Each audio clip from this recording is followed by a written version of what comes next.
If your feet hurt when you walk around barefoot, or maybe they hurt when you wear barefoot shoes, or you've got more obvious signs of feet muscles that are underused or used wrongly. You might have a bunion by your big toe, you might have calluses by your little toe, you might get plantar fasciitis, pain in the bottom of your foot, you might have fallen arches or ankles that have slid in towards each other. Other signs are claw toes, where your toes dig into the floor. All of these are signs that you need to mobilise the muscles in your feet better. And you'll struggle to go straight into barefoot shoes. So what you would want to do is take it step by step. Certainly don't run, start walking in barefoot shoes, and only do as much as your feet can manage.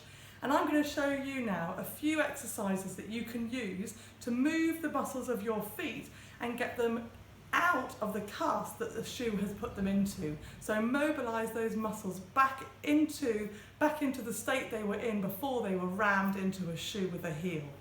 So number one is to stand correctly. So if you stand with your feet lined up, you need your weight back onto your heels. So if you see my hips, they go back so that my weight is driving through my heels. My toes can always lift. I'm using the balls of my feet, but I haven't got my toes gripping into the floor. The next thing you need to do is to try and take that heel wearing out from your calves. So the back of your legs all the way up to your bottom are shortened by wearing heeled shoes. One way of lengthening your hamstrings is this. You put your foot up on anything. It could be a chair, a stool. It doesn't need to be very high at all. It could be way lower than this. You square your hips up to that leg, flex the foot, pull the ball of the foot towards you, and then drop the toe out.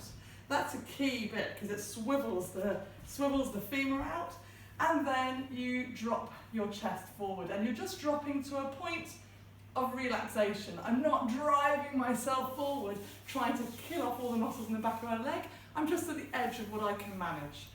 You would want to do that for a minute on each leg. Getting length to your calves is a bit simpler.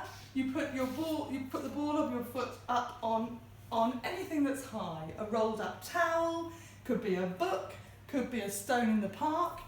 And you make sure that your hips are square to your feet, that the outside edge of your foot is square pointing forward, and then keep your leg as vertical as possible. So bring your hips forward and then feel that pull go right over the Achilles from the sole. It starts from the sole of the foot over the back and up to the back of the knee.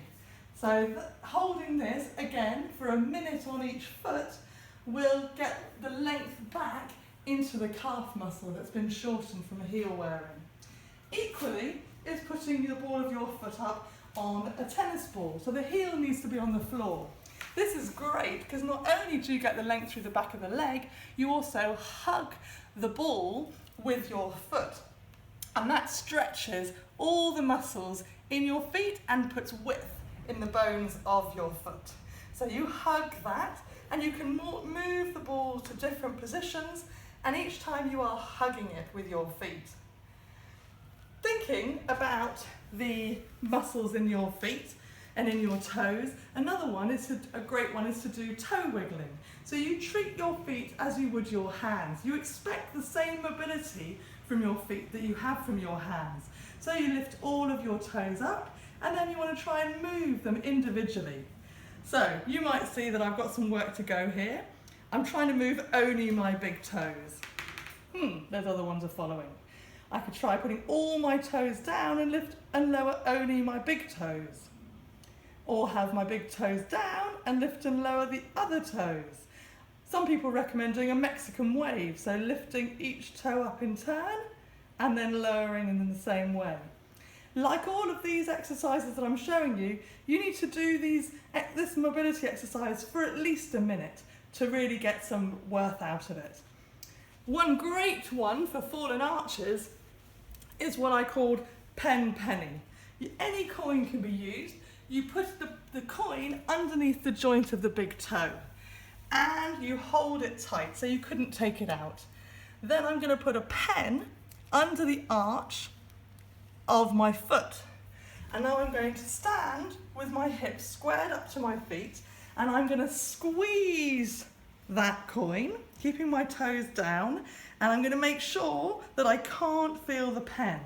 So if your arches have lost a lot of their definition, you might start with a thin pen further out and hold for a minute, squeeze the coin, lift the arch, and then the next day do the same thing with the pen slightly further in.